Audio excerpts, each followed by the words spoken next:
दोस्तों Sigmund Freud इंसानी दिमाग को 3 हिस्सों में डिवाइड करते हैं, id, ego and super ego. सबसे पहले जो इड होता है वो आपके दिमाग के अनकॉन्शियस पार्ट का हिस्सा होता है और ये प्लेजर प्रिंसिपल पे काम करता है। इस दिमाग के हिस्से के अंदर आपको सिर्फ और सिर्फ इमीडिएट ग्रेटिफिकेशन चाहिए होती है, प्लेजर चाहिए होता है आपको। आपकी जो जिबलती और नेचुरल इंस्टिंक्ट्स है, सेक्स की, अग्रेशन की, हंगर की, वो ऑपरेट करती हैं, वो डोमिनेट करती हैं आपके दिमाग के इस हिस्से के अंदर। इसमें आपकी लॉजिक, मोरालिटी, आपकी केयर, सिंपैथी कुछ भी काम नहीं करता, सिर्फ आपका प्लेजर काम करता है। आपको इंस्टेंट ग्रेटिफिकेशन चाहिए होती है। लेकिन दूसरा हिस्सा होता है ईगो का।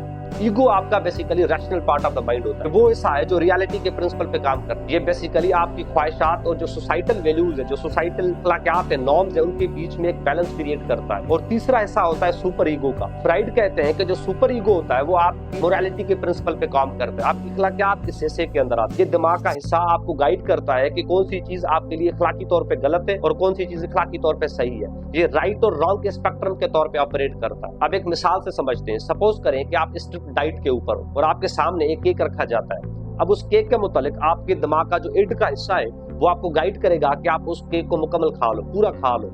कोई फर्क नहीं पड़ता कि आपकी लॉजिक और रीजन क्या कहती है, क्योंकि आपकी डिजायर है, आपकी इंस्टिंक्ट है, आपको ग्रेटिफिकेशन चाहिए इमीडिएट, वो आप केक खा लो। लेकिन आपका ego part of the mind आपको रोके, क्योंकि वो रैशनल पार्ट है। वो आपको कहेगा कि आप ऐसे करो कि आप इसका छोटा सा पीस खा लो। उससे होगा ये कि आपकी खाने की जो जिबलत है वो भी पूरी हो जाएगी और आपकी जो डाइट है वो भी मुतासर नहीं होगी, वो उनको बैलेंस करेगा। सुपर ईगो है वो आपको सिरे से ही मना करेगा कि आप इस केक को खाओ ही नहीं, क्योंकि ये अखलाकी तौर पे गलत है, मोरालिटी के लिहाज से ही ये गलत है। आपने खुद के साथ कमिटमेंट की थी, प्रॉमिस किया था कि आप डाइट करेंगे, लेकिन अभी आप वो डाइट का प्रॉमिस, कमिटमेंट तोड़ रहे हो, इसीलिए ये गलत है, अखलाकी तौर पे गलत है, आप केक ना खाओ।